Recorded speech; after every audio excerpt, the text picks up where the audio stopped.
is the news in brief, and it is brought to you by... Simply download the Graphic News app from your Google Play Store and get your digital news from your favorite daily graphic, graphic business, The Mirror, graphic showbiz, junior graphic, and graphic sports. Now, isn't that easy? Subscribe to any of our daily, weekly, monthly, quarterly, semi-annually, or annual bundles and choose your payment option. Graphic News app, connecting people through the news. In the headlines, torrential rains in Upper East leave more than 20 people dead. Supreme Court rejects Woyome's plea to pay debt in installment.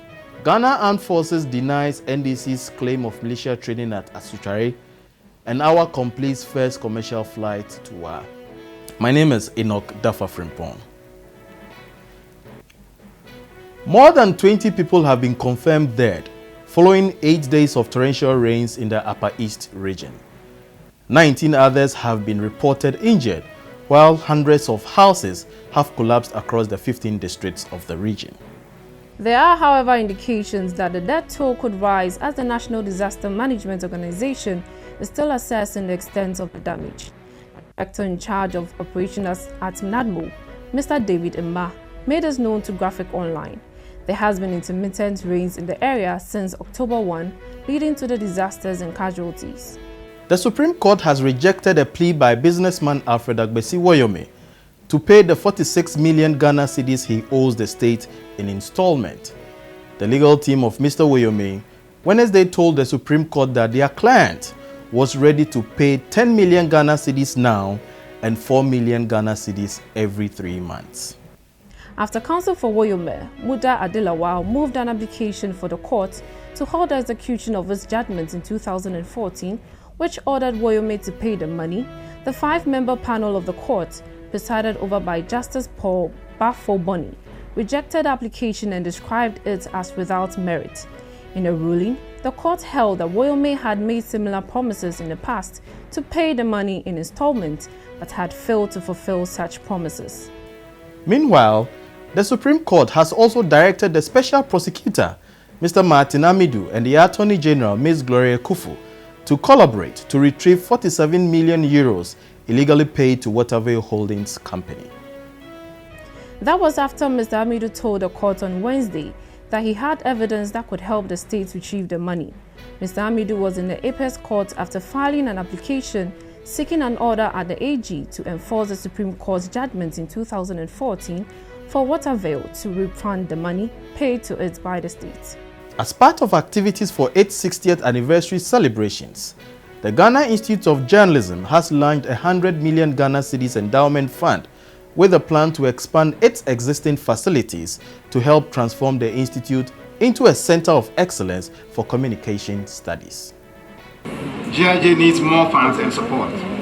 That is why the institute has launched a 60th anniversary endowment fund of 100 million cedis.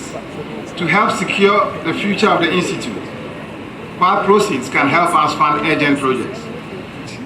Also, journalism is seen as an indispensable part to the growth of democracy in any country.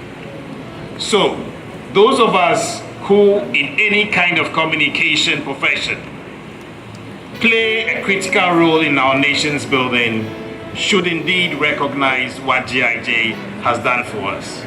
All is set for the 2019 graduation parade of the Ghana Armed Forces on Friday. On Wednesday, the graduating soldiers, their trainers and supervisors completed a final dress rehearsal in readiness for the D-Day.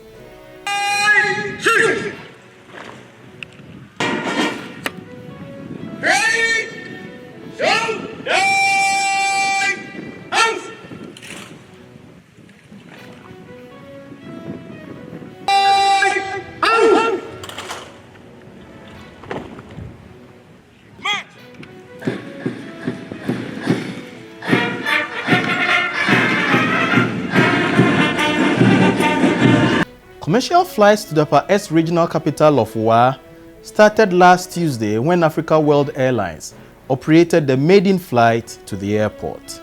The commercial flights are expected to enhance connectivity between the southern sector and the Upper West and East regions, as well as between Ghana and other West African countries for enhanced business transactions.